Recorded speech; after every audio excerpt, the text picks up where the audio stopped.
You're nothing but a parasite, a stray dog we made the mistake of feeding." The scream shattered the silence of the upscale Bel Air neighborhood. A heavy oak door slammed shut with a finality that shook the ground. On the wet concrete, 23-year-old Samantha Sam Reynolds fell to her knees, her hands scraping against the rough stone. A suitcase, her only possession, lay, burst open in the mud, her meager clothes soaking in the freezing rain. She had no money, no phone, and the family she had served for 15 years had just erased her existence. She thought it was the end. She thought she would die out there in the cold. But she was wrong, because 10 seconds later, a sleek, jet-black Rolls-Royce Phantom turned the corner, its blinding LED headlights cutting through the storm.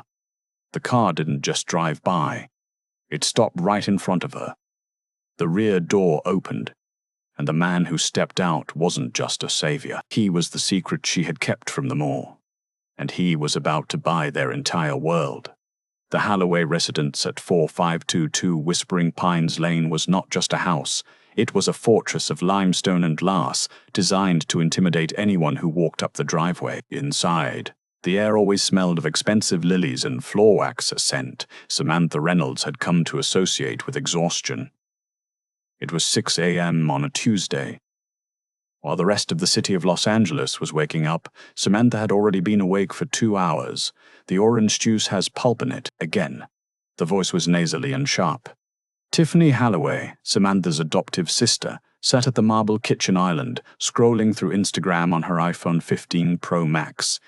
She didn't look up as she pushed the crystal glass away with a manicured finger. "I'm sorry, Tiff," Samantha said, her voice quiet. She immediately took the glass and moved to the sink to strain it. "I used the sieve, but maybe the mesh is breaking." "Then buy a new one," Tiffany snapped. "God, do I have to teach you how to exist? Mom says you're useless, but honestly, it's embarrassing." Samantha said nothing. She was used to this. She had been adopted by the Holloways when she was 8 years old, a foster kid with wide eyes and a desperate need to be loved. Deborah Holloway and her husband Richard had made a great show of it in the local papers. "Real estate moguls rescue orphan," the headlines had read. But once the cameras were gone, the reality set in. Samantha wasn't a daughter. She was a live-in maid who didn't require a salary. Deborah walked into the kitchen then, the clicking of her Manolo Blahnik heels signaling her arrival like a combat siren. She was 55 but fought to look 35 with the help of the best plastic surgeons in Beverly Hills. "Samantha," Deborah said, not bothering with a greeting. "The dry cleaners called. You forgot to drop off Richard's tux for the Vanderwoodson Gala this weekend. If he doesn't have that tux by Friday, don't bother coming back inside." I didn't forget, Deborah," Samantha stammered. "You told me to scrub the pool deck yesterday, and it took 6 hours. By the time I finished, the cleaners were closed." Deborah stopped. She turned slowly, her eyes cold and hard like flint. "Are you talking back to me? After we put a roof over your head, after we fed you, when your own junkie parents left you in a dumpster?" The words stung, as they always did. "It was the Holloway narrative. We saved you. You owe us your life." "No, ma'am," Samantha whispered, looking at her worn-out sneakers. "Get the car. Go to the cleaners, then pick up Tiffany's dress from Neiman Marcus. And don't take the Range Rover. Take the old Honda. I don't want you scratching the paint on the good cars." Samantha grabbed the keys to the rusting 2012 Civic that was designated for staff use. As she walked out the back door, she checked her pocket. Her phone buzzed. It was a text from Ethan. "Ethan, morning, beautiful. I miss you. Can I see you tonight?" Samantha smiled, the first genuine emotion she'd felt all day.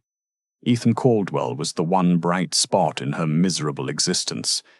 They had met 6 months ago at the public library where Samantha escaped to read whenever she could steal an hour of freedom. Ethan was sweet, kind, and wonderfully ordinary. He drove a beat-up Ford, wore thrift store flannels, and always smelled like old books and rain. He told her he was a freelance writer struggling to make ends meet. They bonded over their shared lack of money. On dates, they would sit on the hood of his car eating taco truck burritos and looking at the city lights. She loved him because he wanted nothing from her. He didn't know the Halloways were rich, since she never invited him over. And he didn't care that she was poor. Sam, I wish I could. The Wicked Witch of the West has a list of chores a mile long. Maybe tomorrow. Ethan, I hate how they treat you, Sam. One day, I'm going to take you away from all of this. I promise. Samantha typed back a sad face emoji. She knew Ethan meant well, but how could a struggling writer save her from the Halloways? She had no degree. Deborah had refused to pay for college, claiming it was a waste of investment, and no savings. She was trapped, or so she thought. The day spiraled into chaos.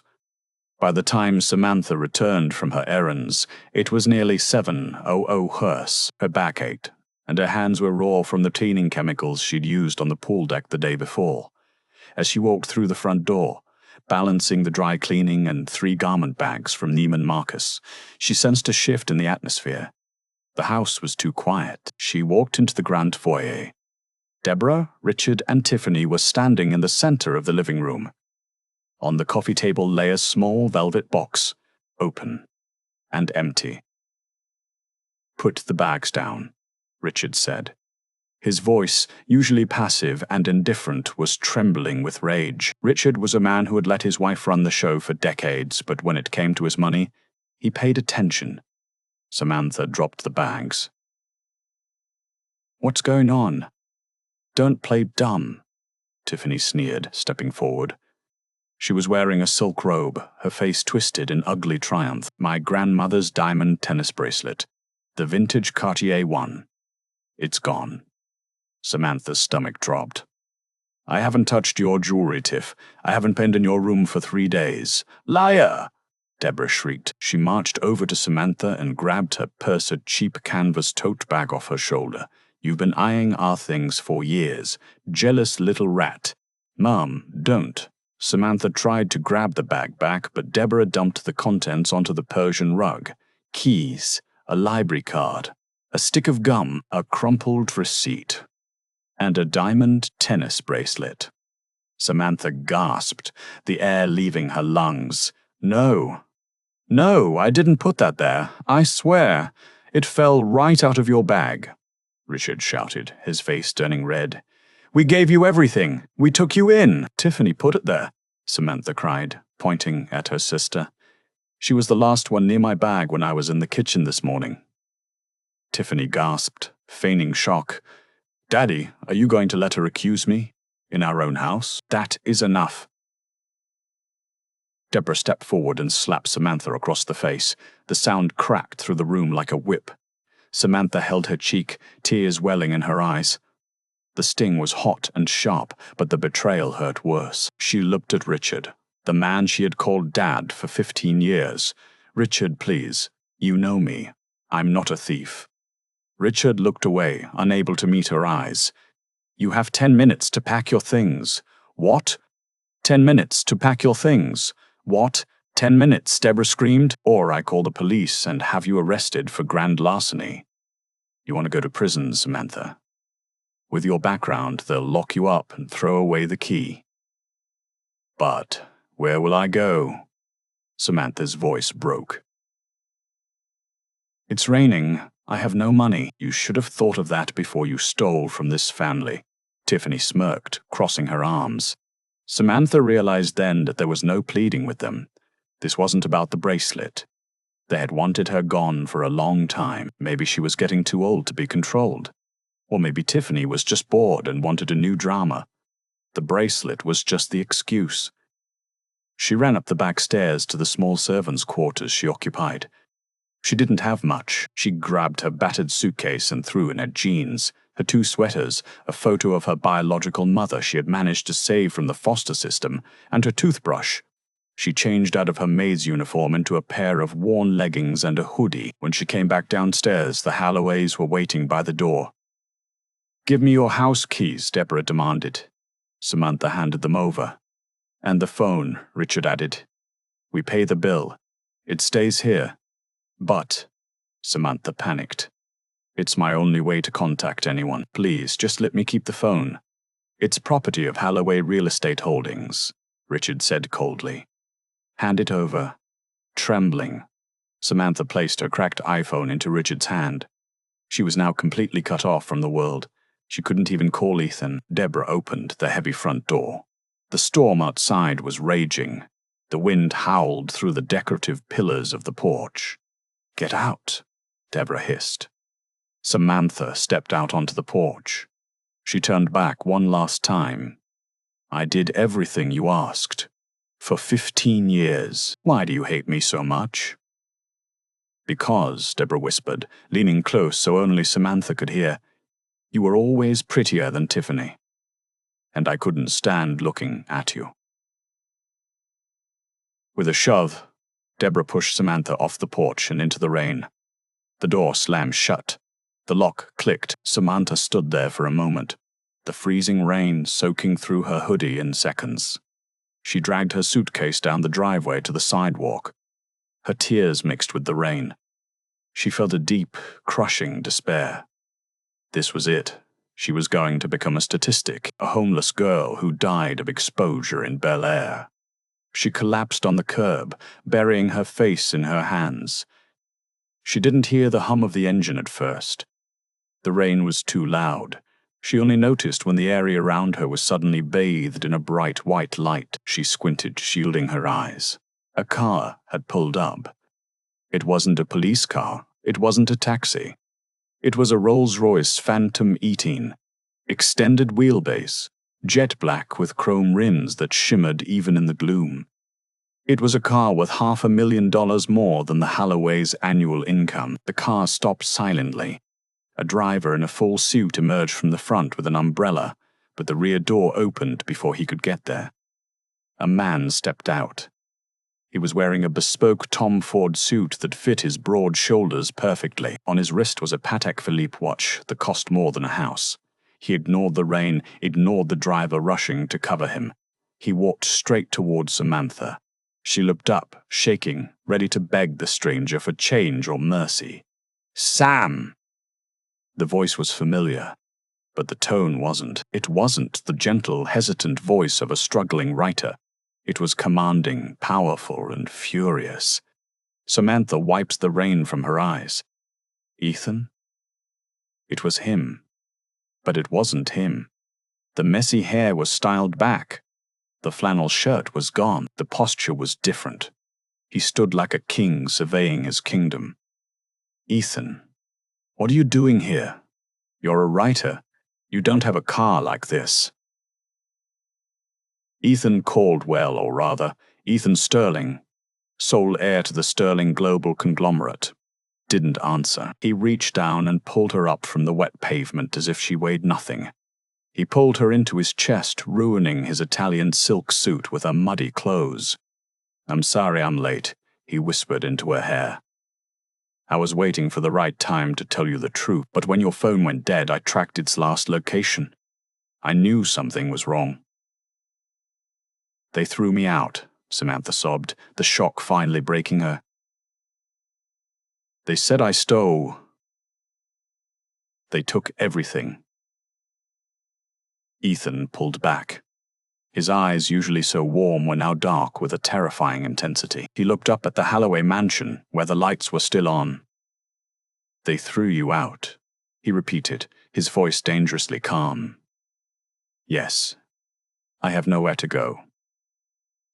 Ethan turned to his driver. Graves, put Ms. Reynolds' luggage in the trunk, and call my legal team.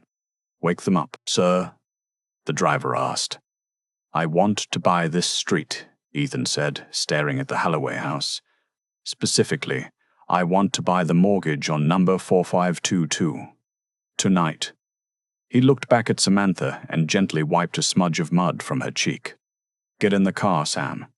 He looked back at Samantha and gently wiped a smudge of mud from her cheek.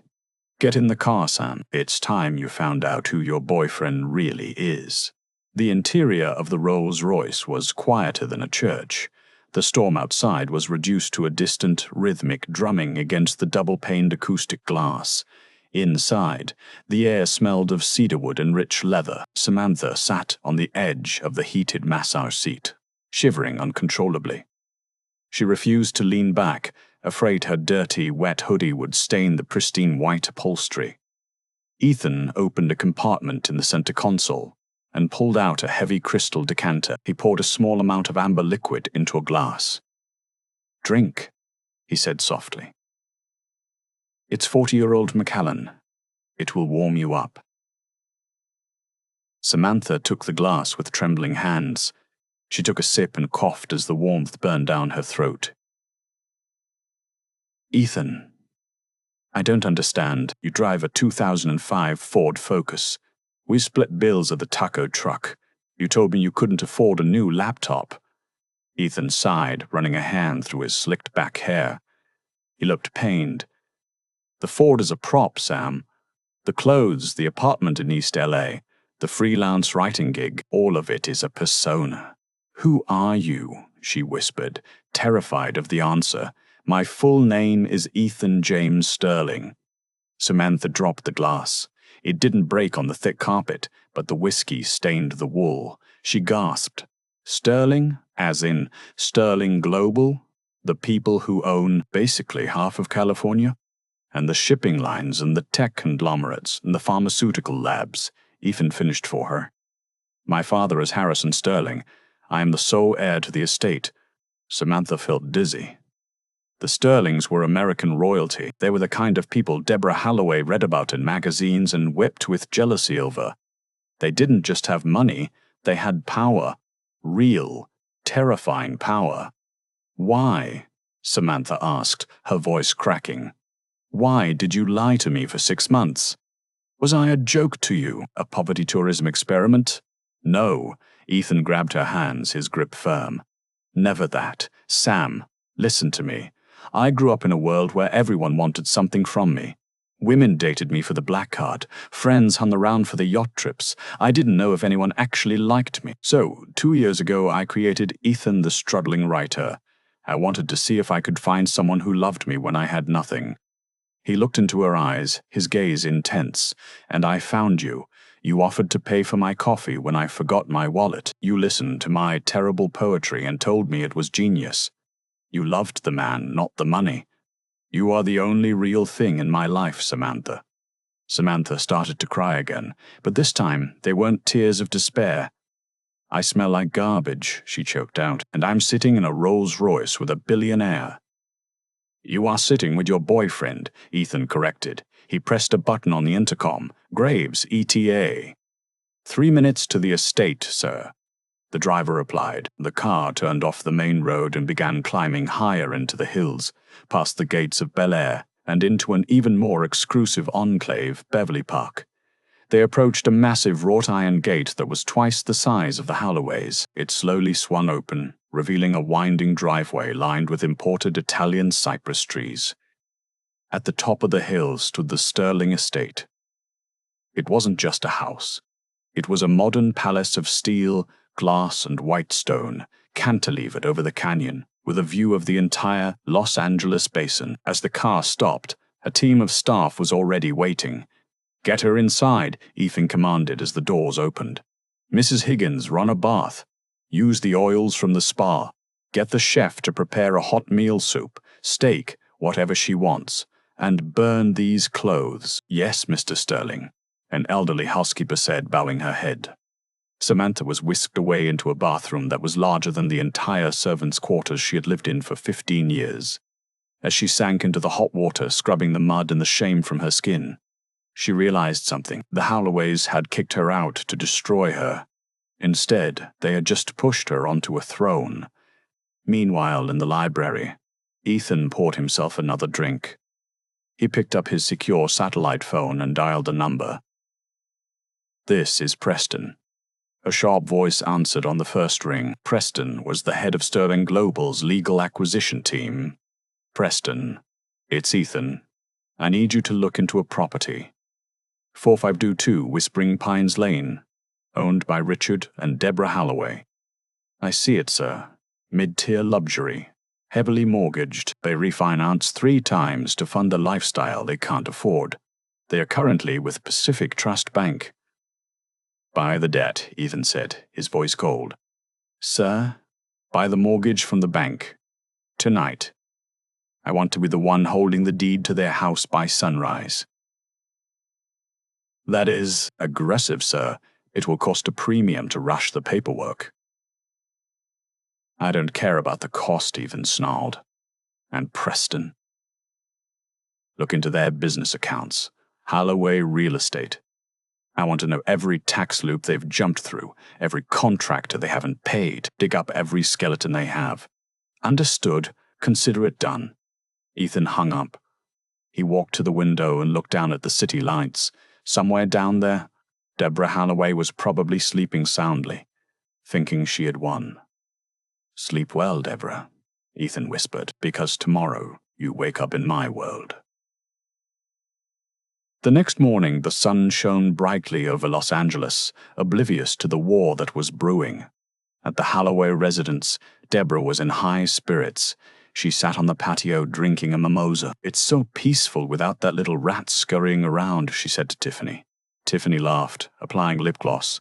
I know, right? I went into a room and turned it into a closet for my winter coats. It finally smells decent in there. Richard walked out looking slightly pale. He was holding a letter. Deborah. This is strange. I just got a notification from Pacific Trust. They sold our mortgage. Deborah waved her hand dismissively.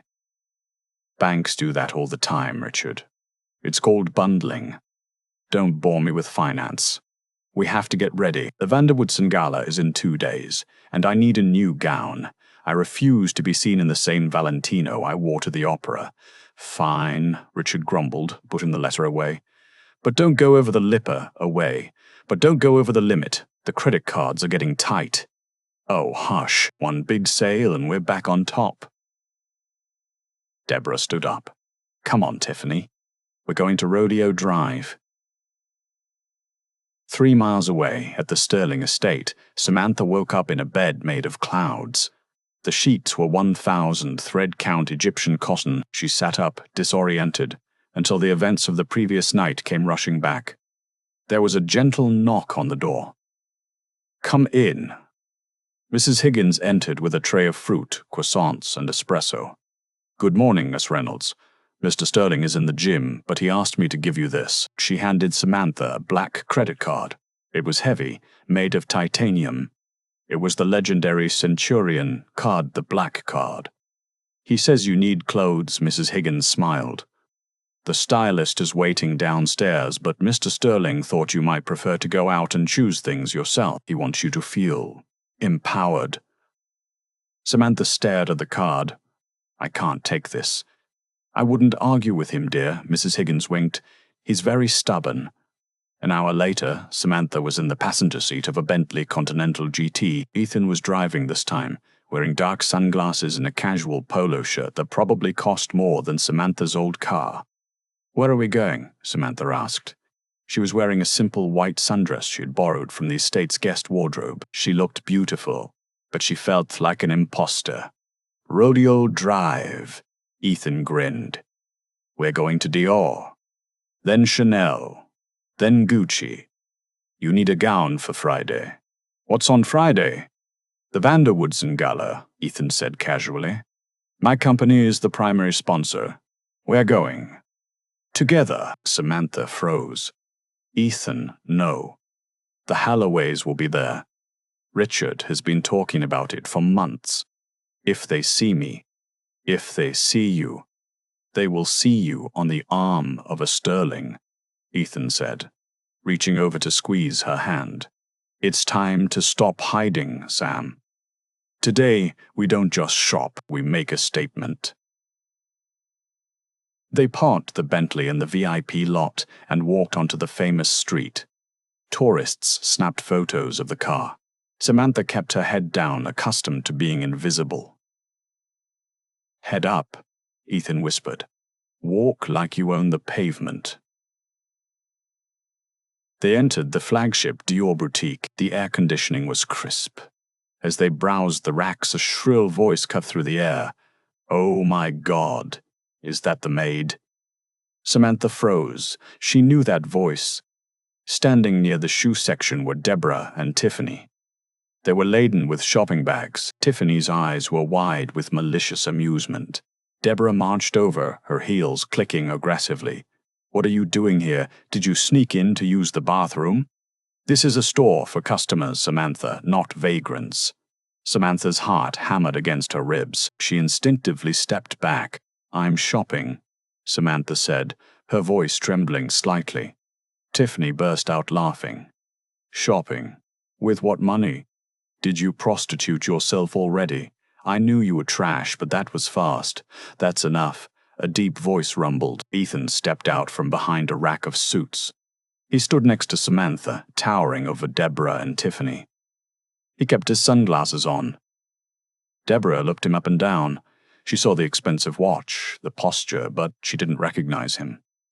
To her, he was just some random man. "And who is this?" Deborah sneered. "Your pimp." The entire store went silent. A sales associate gasped. Ethan slowly took off his sunglasses. His eyes were cold steel. "I suggest you apologize to my girlfriend. Immediately." "Girlfriend?" Tiffany cackled. "Oh, honey, you picked up a stray dog. Do you know she's a thief? She stole jewelry from us. We kicked her out to protect our home." "I didn't steal anything," Samantha shouted, finding her courage. "You framed me." "Security," Deborah yelled, waving her hand. "I want this trash removed. She's harassing us." The store manager, a sharply dressed Frenchman named Henri, hurried over. Deborah smiled triumphantly. She was a VIP client, meaning she spent a lot of credit, and she expected special treatment. "Henri, darling," Deborah said. "This girl is a former employee we fired for theft. She's disturbing our shopping. Throw her out." Henri looked at Samantha. Then he looked at the man standing next to her. Henri's face went pale. He completely ignored Deborah. He bowed low, almost a 90-degree angle toward Ethan. "Mr. Sterling," Henri said, his voice shaking. I did not know you were visiting us today. It is an honor, a profound honor." Deborah's smile faltered. "Sterling?" Ethan didn't look at Henri. He kept his eyes locked on Deborah. "Henry, who are these women?" "Mrs. Halloway and her daughter, sir."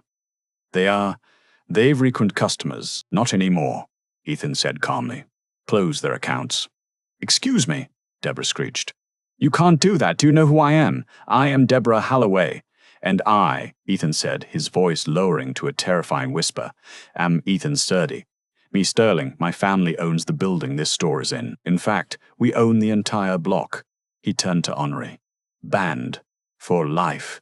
In every Dior location globally. And call security to escort them out. Their voices are giving my girlfriend a headache. Right away, Mr. Sterling." Henri snapped his fingers. 2 large security guards materialized. "Wait, there's a mistake," Richard's wife stammered, realizing the magnitude of her error. The name Sterling was ringing in her ears like a death knell. "Mr. Sterling, please, we didn't know. Get out." The guards grabbed Deborah and Tiffany by the elbows as they were dragged toward the exit, Tiffany screaming about her rights. Samantha stood in stunned silence. The store was quiet. Ethan turned to Samantha, his expression softening instantly. "Now," he said, gesturing to a row of couture gowns, "let's find you something that will make them have a heart attack when they see you on Friday."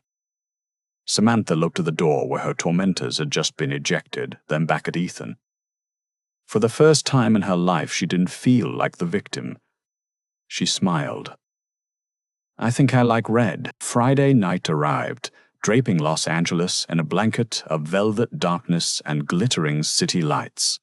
The Vander Woodson Gala, held annually at the Beverly Wilshire Hotel, was the most exclusive event of the season. A ticket cost $25,000. It was where business deals were whispered over champagne and social standings were cemented or destroyed. For Deborah Halloway, this night was a lifeline. The Halloway family limo rented Lincoln, not their usual service, as Richard's credit card had been declined by the preferred company, pulled up to the red carpet. "Chin up, Richard," Deborah hissed, pinching her husband's arm. "Stop looking like you're at a funeral. We need investors for the new condo project. Smile."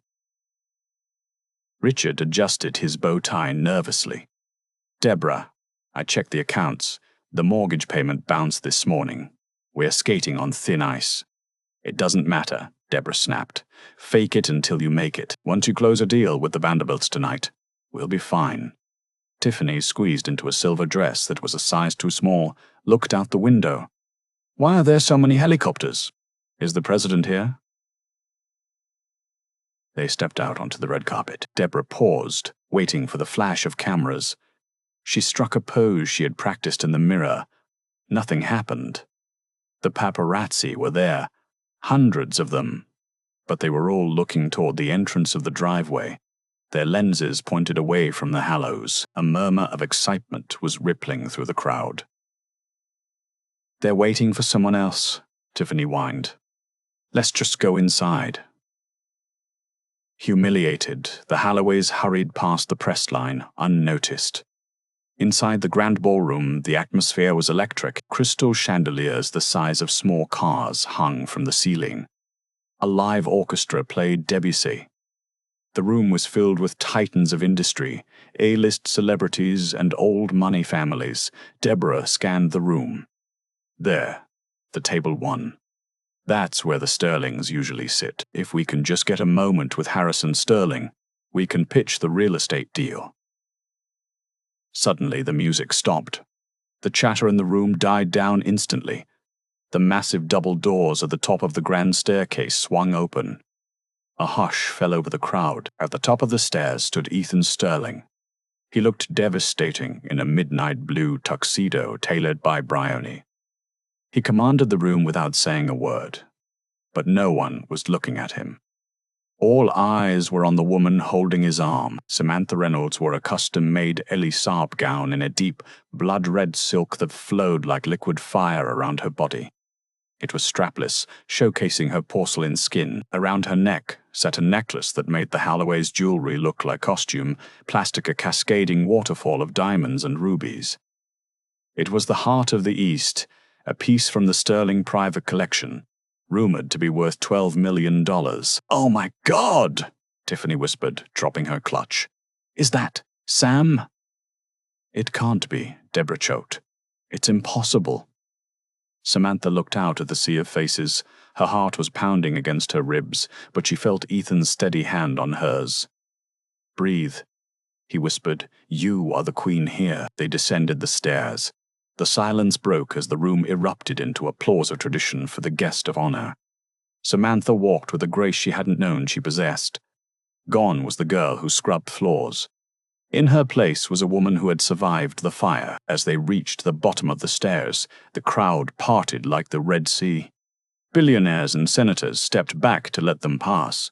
Deborah Holloway, unable to control her shock and driven by a delusional sense of entitlement, broke protocol. She stepped out of the crowd, blocking their path. "Samantha?" Deborah's voice was shrill, cutting through the polite applause. Ethan stopped. The room went deadly silent again. Everyone watched. "Deborah," Samantha said. Her voice was calm, steady, and amplified by the acoustics of the ballroom. "What are you doing?" Deborah hissed, her eyes darting to the necklace. "Where did you get that? Did you steal that too, you ungrateful little—" "Mrs. Holloway," Ethan interrupted. His voice was not loud, but it carried the weight of a sledgehammer. "I believe you are speaking to my future wife." The gasp that went through the room was audible. Deborah's face drained of color. "Wife. But she's a maid. She's nobody. We took her in off the street." "And you threw her out into the rain," Ethan said cold, his eyes hard. "You framed her for a crime she didn't commit because you were jealous of her light." Ethan turned to the crowd, addressing the room. "Ladies and gentlemen, I'd like you to meet Samantha Reynolds, the woman who taught me that integrity is worth more than any bank account." And regarding the Halloways, he looked down at Deborah with pure disdain.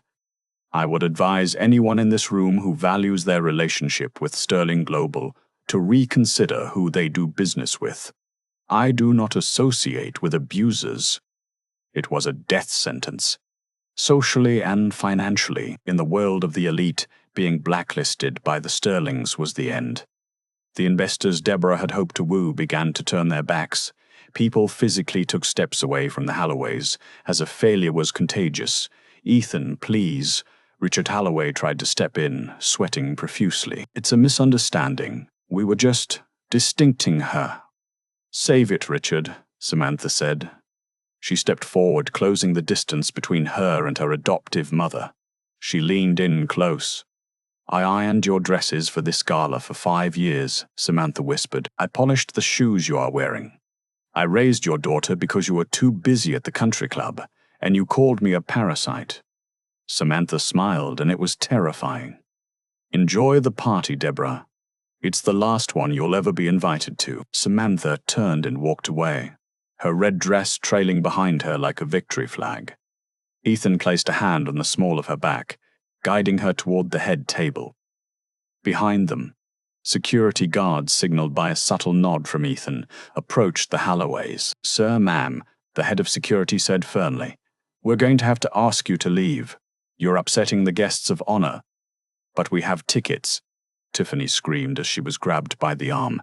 We paid! Your tickets have been refunded, the guard said, dragging them toward the service exit. Get out. As the heavy doors closed behind the screaming Halloways, the orchestra swelled back into life. Samantha took a sip of champagne, her hand finally steady.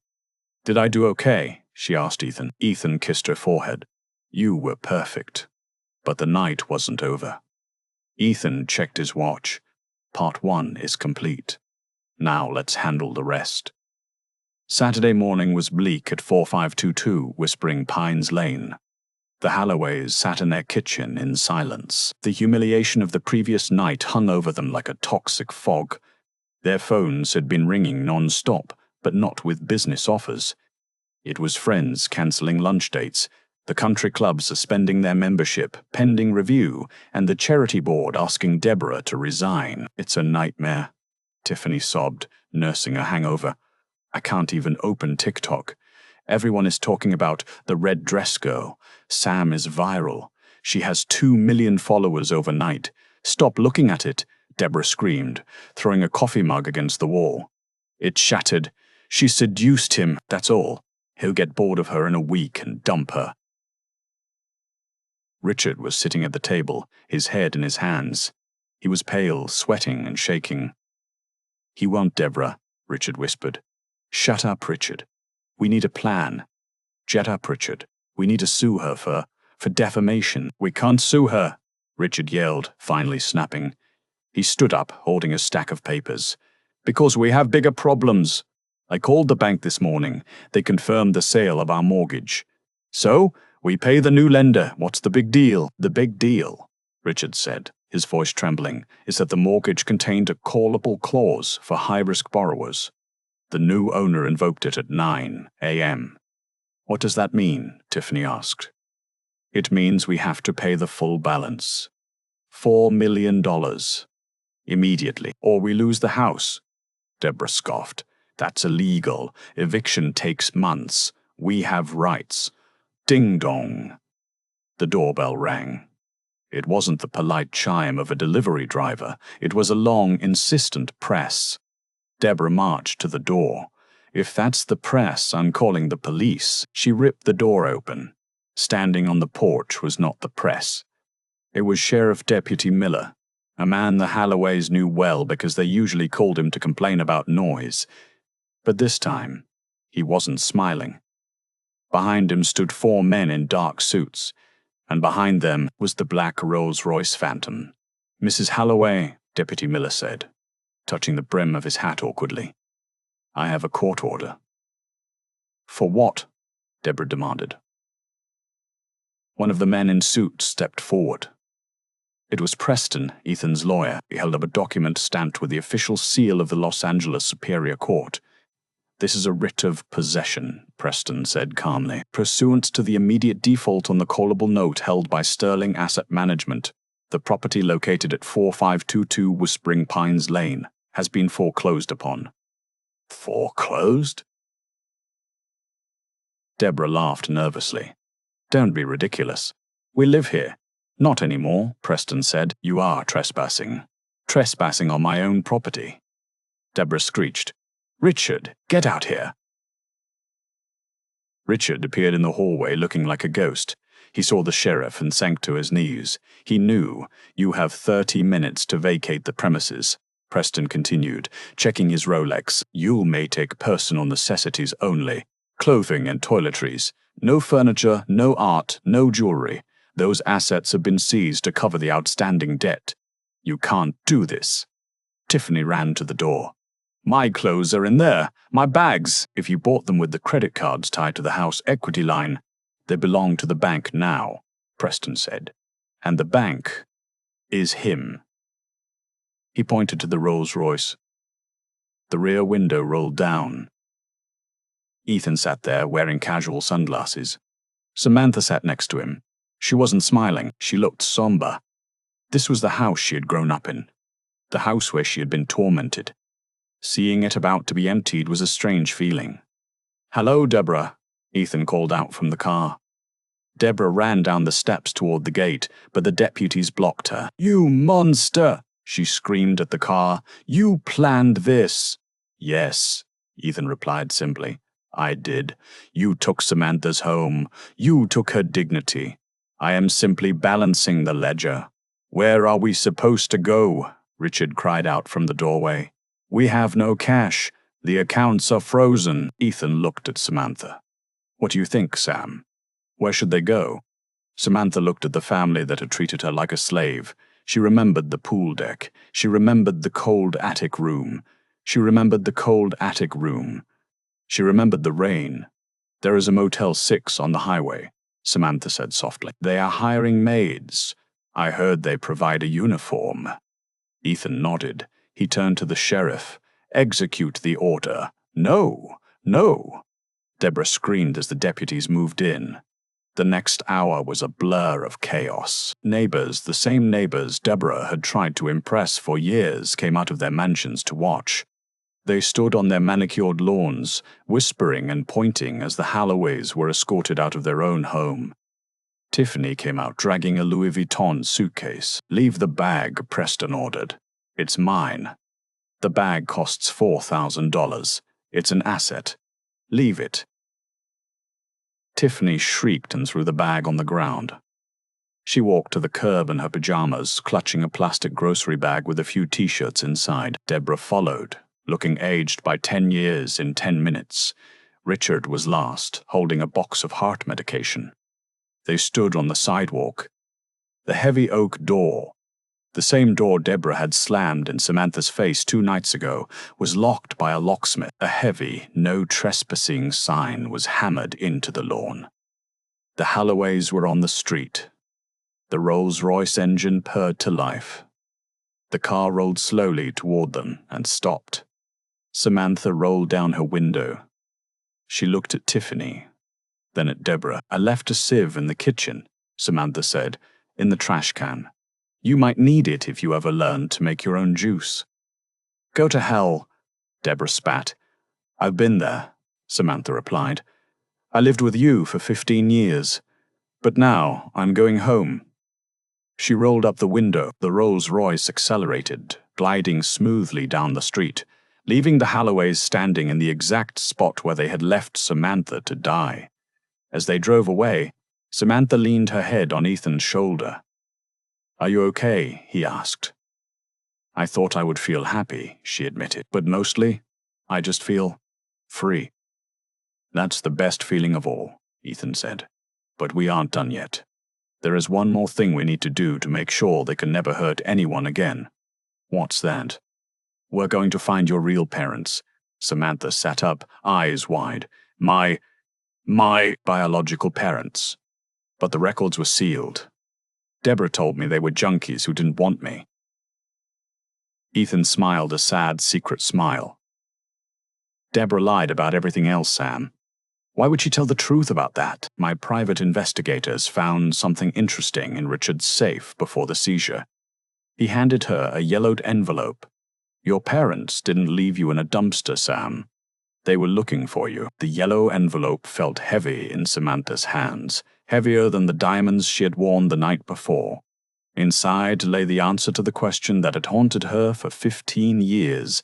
Why didn't they want me? Ethan signaled the driver to pull over at a scenic overlook on Mulholland Drive. The city of Los Angeles sprawled beneath them, a grid of endless possibilities. "Open it," Ethan urged gently. Samantha undid the clasp. She pulled out a stack of documents. The paper was old, but the letterhead was clear. Reynolds and Associates, Architecture and Design. "My parents owned a company?" Samantha whispered, scanning the first page.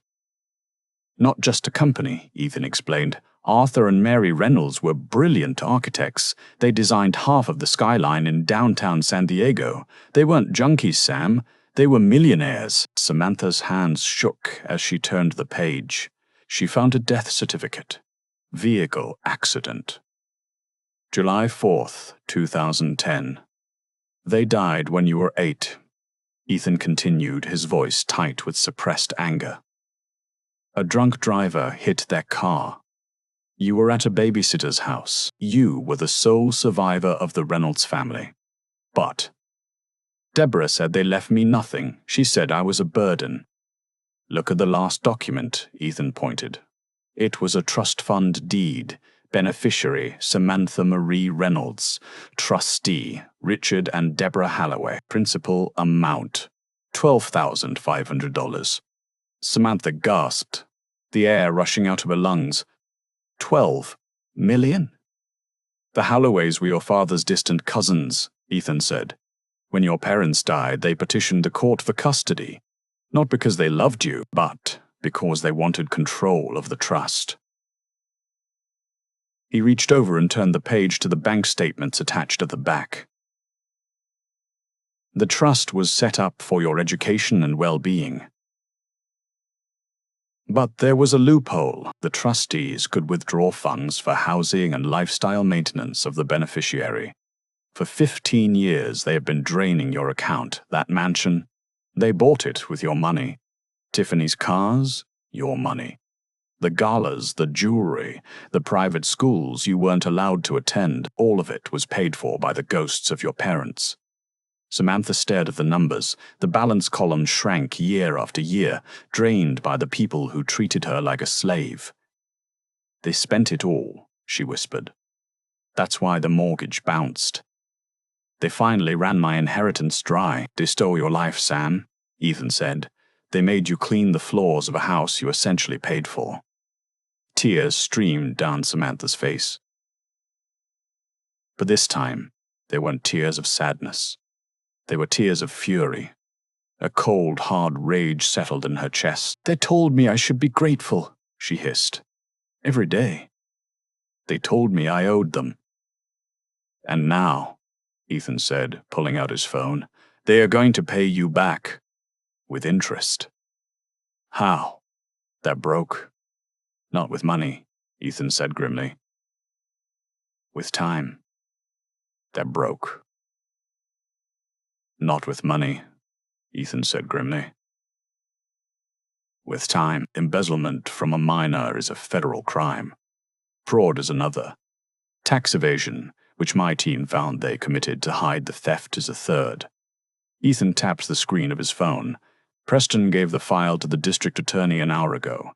They are at the Motel 6 right now." "Take me there," Samantha said, wiping her eyes. "Are you sure? I want to see them one last time." "I want them to know that I know." The Motel 6 off the I-4 freeway was a stark contrast to Bel Air. The paint was peeling, and the air smelled of exhaust fumes. Richard and Deborah were in the parking lot, arguing over how to fit the last of their boxes into the trunk of their Honda. Tiffany was sitting on the curb, crying into her near knees. When the Rolls-Royce pulled into the lot, the entire motel seemed to stop. Samantha stepped out. She didn't have security guards this time.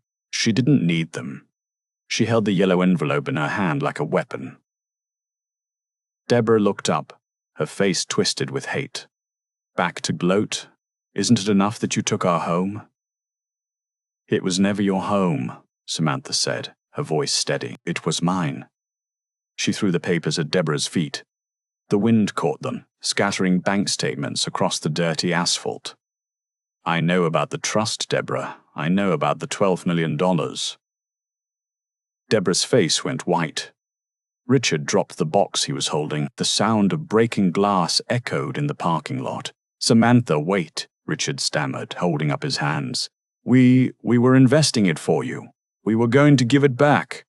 La, Samantha said. You spent every dime. You enslaved the daughter of the people who trusted you. You can't prove intent, Deborah screamed, though her voice was shaking. We raised you. We fed you. You fed me scraps in a house I paid for. Samantha stepped forward, and for the first time Deborah shrank back. But I'm not here to argue. Sirens wailed in the distance. They were getting closer. Fast. I'm just here to say goodbye. 3 LAPD cruisers and a black SUV swerved into the motor lot, blocking the exit. Officers swarmed out, guns drawn. Richard Halloway, Deborah Halloway, a sergeant shouted over the loudspeaker. Hands in the air. No! Tiffany screamed. Mom! Dad! As the officers cuffed Deborah and Richard, reading them their rights for grand larceny and fraud, Deborah looked back at Samantha. Help us, Deborah begged, her dignity gone. Samantha, please, we're family. Samantha stood by the Rolls-Royce, Ethan's arm around her waist. She looked at the woman who had made her sleep in an attic and mocked her grief. I don't have a family, Samantha said softly. My family died in 2010. She watched as they were shoved into the back of the police cars. Tiffany was left standing alone in the parking lot, sobbing, with no money, no home, and no parents. Ethan looked at Samantha. What about the girl? Tiffany didn't steal the money. She was just spoiled. Samantha looked at her sister. Tiffany had been cruel, yes, but she was also a product of Deborah's raising. Samantha walked over to Tiffany. Tiffany flinched, expecting a slap. Samantha reached into her purse and pulled out a card. This is the number for a women's shelter in downtown, Samantha said. They will help you find a job. Maybe a waitress job or cleaning. Tiffany stared at the card, her lip trembling. Work hard, Tiff, Samantha said. It builds character. Trust me. Samantha turned around and walked back to the man who had saved her. They got into the car, and as they drove away, Samantha didn't look back. The past was in the rearview mirror. The future was wide open. 1 year later. The sun set over the ocean in Malibu.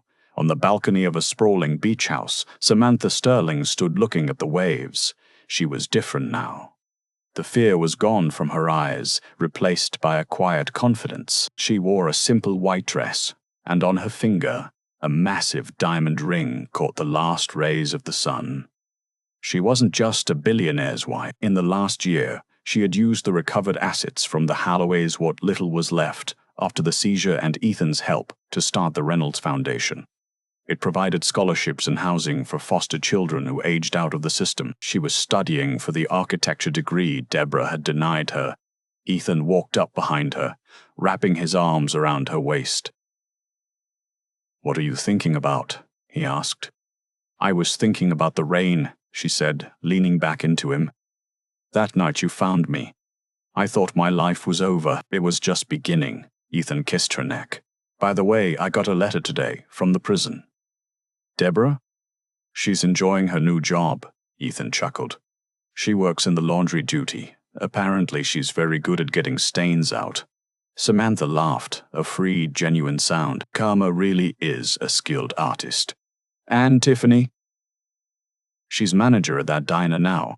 Samantha smiled. She sent me a card for my birthday. No request for money. Just, happy birthday. She's learning. Ethan turned her around so he could look into her eyes. You have a good heart, Mrs. Sterling, better than they deserved. I have everything I deserve, Samantha whispered, kissing him. I have you. They stood there as the stars came out, the billionaire and the maid who became a queen.